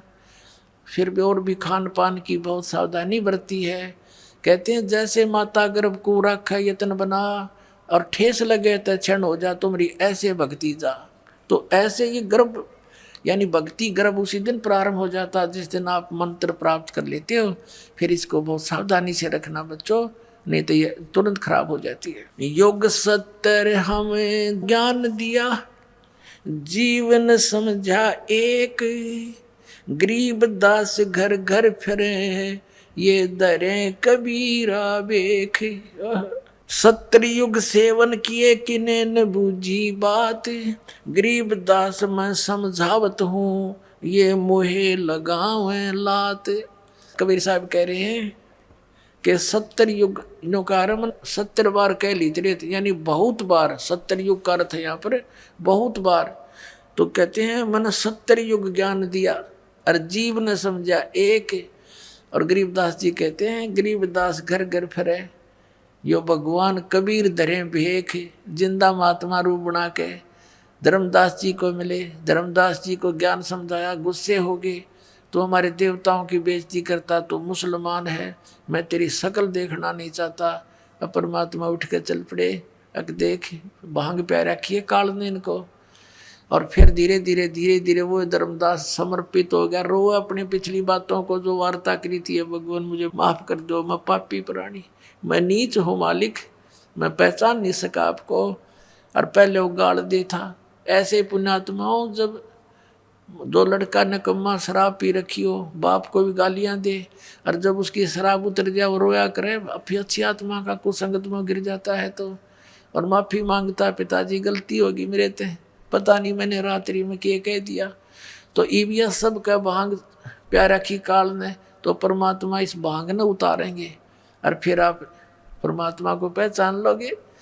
ऐसे आदमी नानक साहिब जी को मिले थे बेई नदी पर, पहले गोष्ठी की, दोनों ने मिलकर तो नहीं माने थे नानक साहिब जी, परमात्मा उठकर चले गए थे। उन्होंने भी यही शब्द कहे थे कि तू मुसलमान है और हिंदू देवताओं की बेइज्जती करता है, परमात्मा उठकर चले गए थे। लेकिन जख्मी हो गए थे नानक साहिब जी अंदर से कि सचमुच सारी सच्ची बातें हैं। फिर काफ़ी दिन तक पुकार करते रहे, दोबारा फिर आए परमात्मा, ओह जिंदा महात्मा का रूप बना के बेई नदी में प्रवेश किया, सचखंड लेकर गए, वहाँ डूबने का बहाना कर दिया कि सोचेंगे डूब डाब गए ना कि तो ढूंढते फिरेंगे इसके शरीर में। तो ऐसे ये क्या कहते हैं कि 70 युग हम ज्ञान दिया, जीव न समझा एक, गरीबदास घर घर फिरे, ये धरे कबीरा भेख। घर घर में जाकर अलख जगाते हैं, किसी को किसी रूप में समझाते हैं। जैसे इब्राहिम सुल्तान अदम के घर पे गए, कभी रहबारी बने, ऊँटों वाला बने, कभी यात्री बने, कहीं बांदी बन कर सेज बिछाई, फिर कुत्ते लेकर जंगल में बैठ गए। किन खाड़ा करके आपको सद्बुद्धि देते हैं भगवान, और हम कितने इस माया में गर्क हो बैठे, नशा कर लिया हमने। कबीर ये माया अटपटी सब गट आन अड़ी, और किस किस न समझाऊं, या कुआ बांग पड़ी। 70 युग सेवन किए किन्हें न बूझी बात।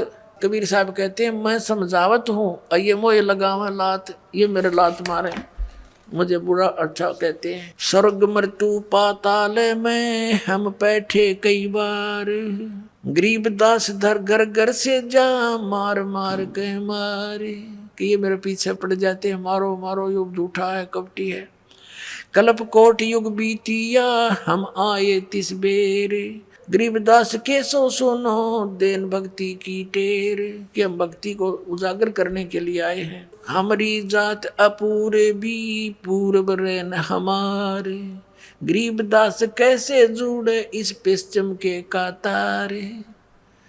अब जैसे परमात्मा कहते हैं हम तो अपूर्वी हैं, हमारा तो लोक सतलोक है, फिर भी हमारी जो बातें हैं यहाँ की रीति रिवाजों के विपरीत हैं, इसलिए ये हमें पहचान नहीं पा रहे। हम कहते हैं बीड़ी शराब मांस तम्बाकू प्रयोग नहीं करना, इन देवी देवताओं की पूजा नहीं करना, इनका यह बात समझ में नहीं आती, इसलिए मेरे दुश्मन बन जाते हैं। ये साधना इनकी ठीक नहीं। हम हैं पूर्व ठेठ के ये उत्तरे अवगठ घाट, गरीबदास जीव दक्षिण के यो ना मिलती साठ। जैसे उत्तर के रहने वालों की और दक्षिण में रहने वाले अपने यहाँ के भारतवासियों की सारा कल्चर विपरीत है। वो मांस खाते हैं, उनकी सारा दिन पान थूकते रहते हैं, और यहाँ वालों की उनको पसंद नहीं। तो इस प्रकार कहते हैं हम समझो उत्तर और दक्षिण वाले हो करके हमारी ऐसी रीति है, ऐसी बातें हैं, तारा गले ना उतरती, और ये सच्ची है। अनंत कोट बाजी जहाँ रचे सकल ब्रह्मंडी, गरीबदास मैं क्या करूं यो काल कर जीव खंडी। अब परमात्मा कहते हैं मैं इतना समर्थ हूँ। कबीर साहब कहते हैं अनंत करोड़ ब्रह्मांड रच रखे मैंने, ये रचे सकल ब्रह्मांड और सभी जीवों की उत्पत्ति मैंने की, मैं इतना समर्थ हूँ। और फिर कहते हैं गरीबदास मैं क्या करूँ यो काल करे जीव खंडे। ये काल मेरे जीव को नाम तुड़वा देता है, मुझसे बहका करके अपने पाले में ले जाता है, और हमारी बात पर यो तसल्ली आने नहीं देता। तब धर्मदास ने कहा था भगवान जब आज ही ये आपको इतना आड़े अड़ रहा है काल, और आगे कलयुग तो आप बता रहे हो बहुत घोर कलयुग होगा, ऐसे जालिम लोग हो जाएंगे हैं, कोई सुनेगा नहीं, लज्जा नहीं रहेगी, बड़े छोटे की हैं आन कान नहीं रहेगी, तब कैसे समझाओगे। तो परमात्मा ने कहा था वो जादू जंत्र मेरे पास है, मैं कैसे समझाऊंगा, पर तुझे भी नहीं बताता, पर तू बताना नहीं जो मैंने मंत्र वंत्र तुझे दे दिए। अब परमात्मा ने ये शिक्षा देनी थी आपको। चौथा युग आ गया पुण्यात्माओं, जनता को जरूरत नहीं थी पढ़ने की, ब्राह्मण लोग पढ़ा करते सदग्रंथों को, और उनने जो ज्ञान बता दिया उसको फाइनल मान के उसी आधार से पूजा करा करते थे वो, और सुखी रहते थे। क्योंकि घना चतुर होते आदमी घना दुखी हो जाए, इब हम घने चतुर हो गए हैं, भक्ति छोड़ दी क्योंकि किसने देखा भगवान, क्यों नास्तिक हो गए, गलत साधना करने से लाभ हुआ नहीं। लेकिन ये शिक्षा भी इसलिए देनी पड़ी कि आप भगवान को पहचान लोगे। अब इस प्रसंग को पूरा करते हैं। अब वहाँ लाखों व्यक्तियों ने उपदेश लिया, केशव और परमात्मा का चर्चा सुनकर सबको दोहर देकर विदा किया। अंतिम दिन सब जाने लग रहे थे, उधर से अपना टेंट तंबू इकट्ठे करके बैलों पर लाद लिए सब बंजारों ने, जो साथ में आए हुए थे सतलोक के बच्चे हंस आत्माएं। और वहाँ खड़े हैं कबीर केशव, शेख तकी, सिकंदर लोधी, परमेश्वर कबीर जी और केशव जी, और बहुत सी जनता भी शेष वहाँ खड़ी थी। तब वो बैल चल पड़े, बंजारे भी साथ, वो सतलोक से आए हुए आत्माएं वो भी चल पड़ी। तो उन्हें सामने गंगा को पार करना था, गंगा का पानी एकदम डाउन हो गया और घुटने घुटने पानी रह गया, और वो पार हो गए, सारे निकल गए बाहर।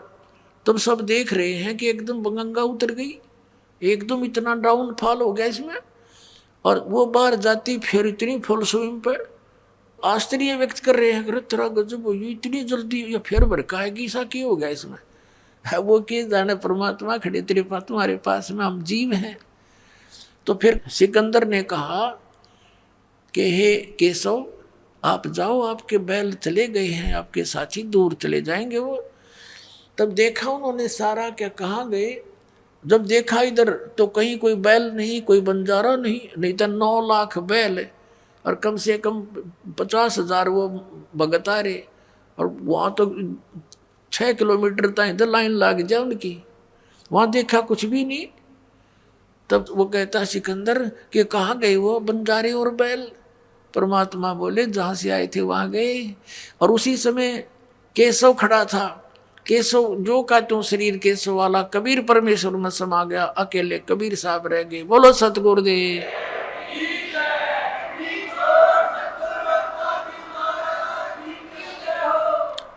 अब वो शेख तकी बुद्धिहीन कहता है कि के भंडारा कराया इसने, इसे ऐसे हम लाख कर दें, मोहोच्छा सा किया है।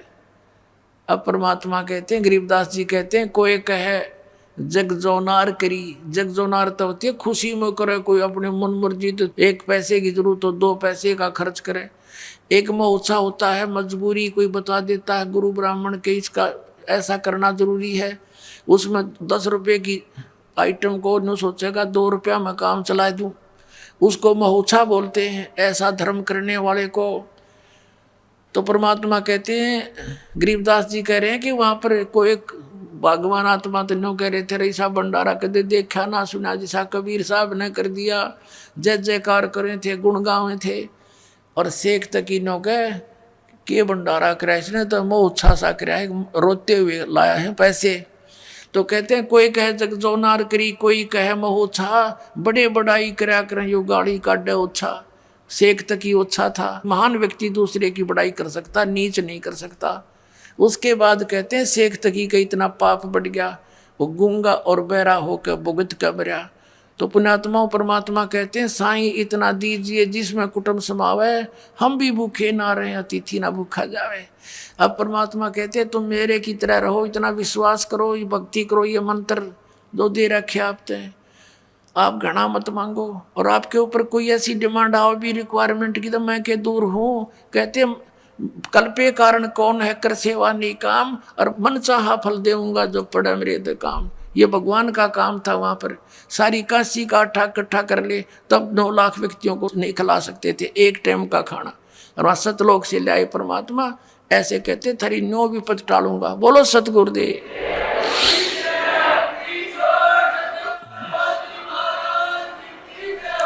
भाई जो गुरु बचन पे डट गे रकट गे फंद 84 के।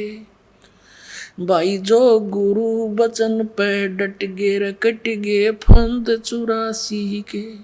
कट गे फंद 84 के, रकट गे फंद 84 के। भाई जो गुरु बचन पे डट गे रकट गे। वस्तु मिली ठोड़ की ठोड़, मिट गई मन पापी की दौड़। वस्तु मिली ठोड़ की ठोड़, मिट गई मन पापी की दौड़। भरम मिटे मथुरा काशी के, भरम मिटे मथुरा काशी के। भाई जो गुरु बचन पे डट गे रकट गे फंद 84 के। कट गे फंद 84 के, रकट गे फंद। पुण्यात्मा सामने इतिहास रख दिया। भगवान ने जो ज्ञान दिया वो आपके समक्ष उजागर करवा दिया परमपिता कबीर भगवान ने अपने बच्चों के लिए। और ये तत्व ज्ञान रूपी आपको आंखें दे दी, आपका अज्ञान रूपी मोतियाबिंद का ऑपरेशन कर दिया। और अब भी जानबूझकर कुएं में पड़ो, तो उसके लिए परमात्मा कहते हैं, जानबूझ साची तजर करे झूठ तने, ताकि संगत है प्रभु सोपन में भी ना दे। इसे नीच की वो गुरु बना बैठे, ऐसे प्रत्यक्ष प्रमाण दिखा दिए, ऐसा भगवान है, ये उसका विधान है, इस भक्ति से भगवान प्राप्ति होगी। ये वेदों में प्रमाण, ये गीता जी में प्रमाण, ये उन महापुरुषों की वाणी में प्रमाण जिन्होंने भगवान पाया है, ये मंत्र है। और इस मंत्र का अधिकारी इस पृथ्वी पर इस दास के अतिरिक्त कोई नहीं है। इसको अभिमान समझो चाहे तत्व ज्ञान समझो, ये आपकी अपनी सोच है।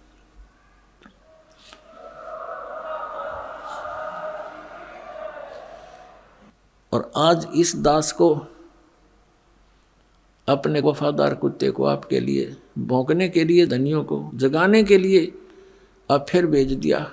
और अब भी इस दास के भौंकने से ये जाग गए, क्योंकि आप धनी आत्मा हो जो भगवान के लिए तड़प रहे हो, जा रहे हो, घूम रहे हो।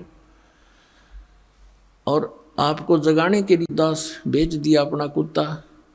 और अब भी आप नहीं जागोगे तो फिर आपने घनी भांग पी रखी है काल की, फिर सुबह उठोगे तो आपका बहुत नुकसान हुआ मिलेगा। ये दास लगातार सन 1994 से भौंक रहा है, और अज्ञानता के कारण सभी ये समझते हैं कि निंदा करता है रामपाल, ये तो संतों की आलोचना करता है। पुण्यात्माओं, जरा ध्यान से सुनो इस दास के वचनों को, और जो प्रमाण दिए जाते हैं उन्हें गहराई से सोचो। आपने फिर आलोचना की परिभाषा ही नहीं पता, आलोचना कहते किसे। पुण्यात्माओं, ये 2 अक्षर का भेद बतानी है। ये दास है परमात्मा के भेजा हुआ। कहते हैं समझा है तो सिर दर पाओ और नीरे सदाओ, ये संसार समझदा नहीं, कहंदा श्याम दोपहरे नो, गरीब दास ये वक्त जाता है रोग इस पैरे नो। और ये दास के बिना कोई अधिकारी नहीं। पुण्यात्मा, तुम्हारा सौभाग्य है, आपको ये मंत्र कितना आसानी से मिल गया। आप कितनी पुण्यकर्मी प्राणी हो, क्योंकि लाल की कीमत जौहरी जानता है। ये दास जौहरी है, तुम लाल हो। इस विश्व में यदि अकॉर्डिंग टू सिलेबस स्टडी है, आध्यात्मिक ये ज्ञान अगर है, तो सतलोक आश्रम बरवाला, जिला हिसार हरियाणा, भारत में है, इस विश्व में नहीं है। आइए अब हम उन श्रद्धालुओं के अनुभव जानते हैं जो जगत गुरु तत्वदर्शी संत रामपाल जी महाराज जी से दीक्षा प्राप्त कर चुके हैं तथा उनके द्वारा बताए गए भक्ति मार्ग पर चल रहे हैं। सर नमस्कार। नमस्कार जी। सर क्या शुभ नाम है आपका? मेरा नाम तरसेम दास है जी। सर संत रामपाल जी महाराज ने जो नाम दीक्षा आपको दी है उससे आपको क्या लाभ मिले? मेरे को बहुत लाभ हुआ है। मैं पहले तो आपको लाभ बताता हूँ। लड़के का गुर्दे में इन्फेक्शन थी, लेकिन इसकी दवाई चल रही थी। जब से मैंने नाम उपदेश लिया और मेरे बच्चों ने लिया संत रामपाल जी महाराज, पहले तो उसके गुर्दे की इन्फेक्शन बिल्कुल ठीक हो गई, उसकी दवाई बंद हो चुकी है। मैं डॉक्टर होने के बाद निराश हो गया था और मेरी कोशिशें फेल हो रही थी, तो मुझे बंदी छोड़ संत रामपाल जी महाराज की दया से ये लाभ प्राप्त हुआ। इसके बाद मुझे एक बवासीर की समस्या खुद को थी, चूँकि हल्की सी थी तो मैं ध्यान नहीं दे रहा था। मैंने छोटी मोटी दवाइयाँ ले रखी थी, फिर भी कुछ आराम नहीं मिल रहा था। पता ही नहीं चला वो तकलीफ कब गायब हो गई। ऐसे बहुत सारे लाभ जो छोटे छोटे आए दिन हो जाते हैं। संत रामपाल जी महाराज से नाम लेने के बाद मुझे आज तक कोई पीड़ा नहीं हुई, और उनके दर्शन करने से ही, उनके आशीर्वाद मिलने से ही मेरे जितने भी दर्द रहता था पेट में, मेरे टाइफाइड हर समय 5 साल तक मेरा कभी बुखार नहीं उतरा था, वो सब ठीक हो गया और आज मैं सुखी हूँ। जब संत रामपाल जी महाराज जी से हमारे सारे परिवार ने नाम दीक्षा ली, उसी दिन से हमारे घर में कभी भी किसी तरह की ऐसी कोई बाधा नहीं रही और सभी लाभ मिला है हमें परमात्मा। संत रामपाल जी महाराज जी के शरण में आने के बाद, जैसा हमारे भगत जी बहुत नशेड़ी थे, शराब पीते थे, तो इन चीज़ों से हमें मुक्ति मिली है। जब से संत रामपाल जी महाराज जी से दीक्षा ली, उसके बाद सब नशीले पदार्थ छूट गए। तो मैंने मतलब कि उस तंबाकू को जब भी छोड़ता था तो दांतों में चीस मारती थी बड़ी जोर की,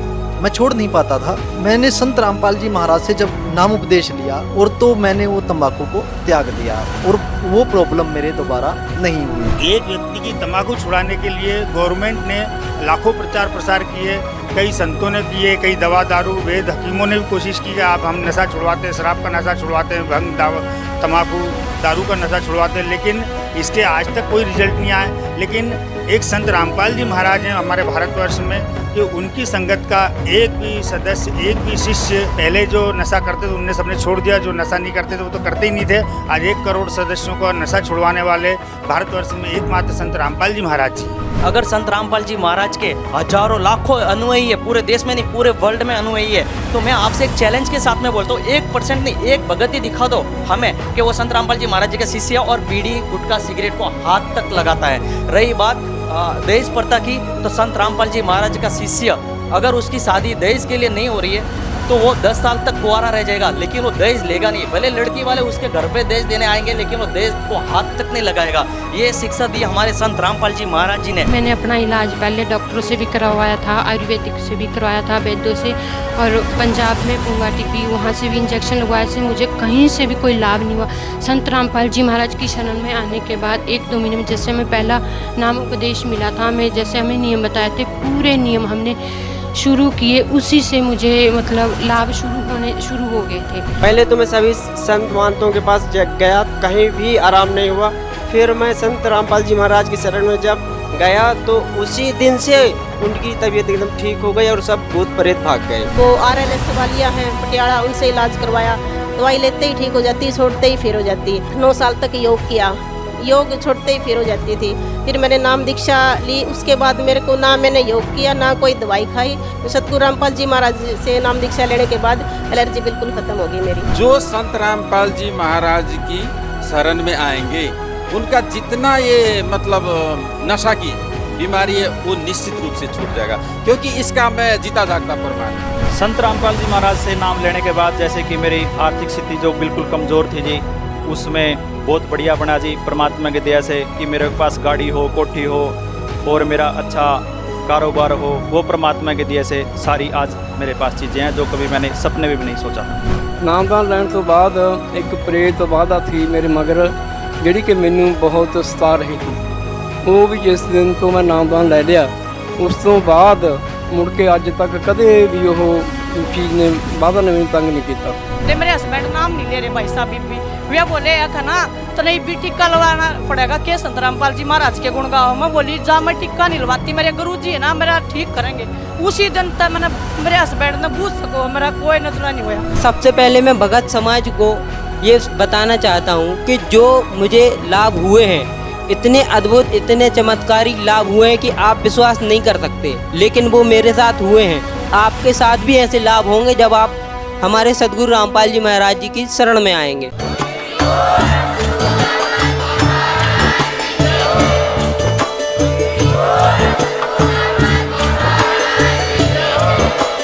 आप सुन रहे थे जगत गुरु तत्वदर्शी संत रामपाल जी महाराज जी के मंगल प्रवचन। अधिक जानकारी के लिए विजिट कीजिए हमारी वेबसाइट www.jagatgururampalji.org। संत रामपाल जी महाराज जी के शुभ आशीर्वाद से पूरे विश्व भर में 500 से भी ज्यादा नाम दीक्षा केंद्र हैं, जिन पर संत रामपाल जी महाराज जी द्वारा ऑनलाइन निशुल्क नाम दीक्षा दी जा रही है। अपने नजदीकी नाम दीक्षा केंद्र का पता करने के लिए संपर्क करें 8222880541।